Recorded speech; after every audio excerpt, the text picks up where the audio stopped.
राज्यातील 6 जिल्ह्यांसाठी आज हवामान विभागाकडून रेड अलर्ट. मुंबई, ठाणे, नाशिक, पालघर, रायगड आणि पुणे जिल्ह्यासाठी अतिवृष्टीचा इशारा.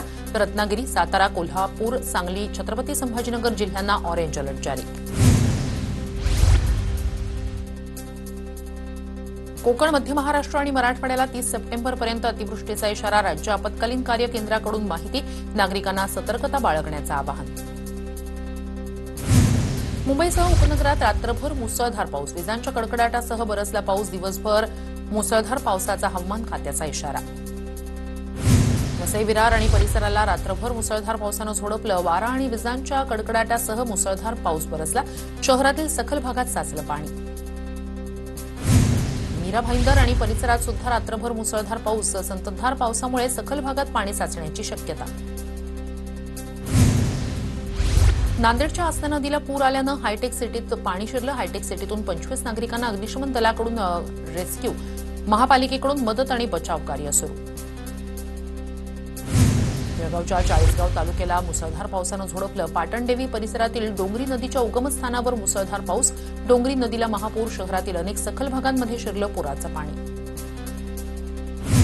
मुसळधार पावसामुळे जळगावच्या चाळीसगाव तालुक्याला झोडपलं. हजरत पीर दर्गा परिसर पूर्ण पाण्याखाली. अग्निशमन दलाच्या गाडीचे सायरन वाजवून लोकांना सतर्क करण्याचा प्रयत्न. अहिल्यानगरमध्ये राष्ट्रीय महामार्गावरील पुलावरून पाणी वाहू लागल्यानं नगर पाथर्डी मार्गावरील वाहतूक बंद. रस्ता पाण्याखाली गेल्यानं वाहनांच्या लांबच लांब रांगा.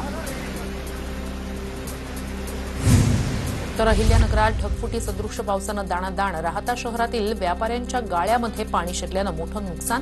दुकानांमध्ये शिरलेलं पाणी बाहेर काढण्याचं काम प्रशासनाकडून सुरू. अहिल्यानगरमध्ये खड्ड्यात साचलेल्या पाण्याचा अंदाज न आल्यानं एकाच वेळी 5 गाड्यांचा अपघात. अपघातात सुदैवानं जीवितहानी नाही, मात्र वाहनांचं नुकसान. मुसळधार पावसामुळे नगर मनमाड महामार्ग जलमय. हिंगोलीच्या कळमनुरी तालुक्यातील शेवाळा गावात कयाधू नदीचं पाणी शिरलं. नदीचं पाणी घरांमध्ये शिरल्यानं 10 ते 15 ग्रामस्थांचं स्थलांतर. तहसीलदारांची माहिती. ड्रोनच्या सहाय्यानं टिपली पुराची दृश्य. हिंगोली जिल्ह्यात पुरामुळे उद्योजकांचंही मोठ्या प्रमाणात नुकसान. कॉटन जिनिंग फॅक्टरीत कयाधू नदीच्या पुराचं पाणी शिरल्यानं मोठं नुकसान.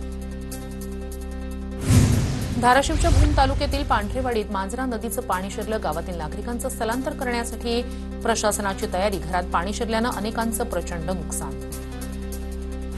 तर भूमच्या पूर्णा तालुक्यातील चुडावा गावाला पुराच्या पाण्याचा वेढा. एका व्यक्तीसह जनावरांचा रेस्क्यू. बोटीच्या सहाय्यानं पुरात अडकलेल्यांना बाहेर काढलं.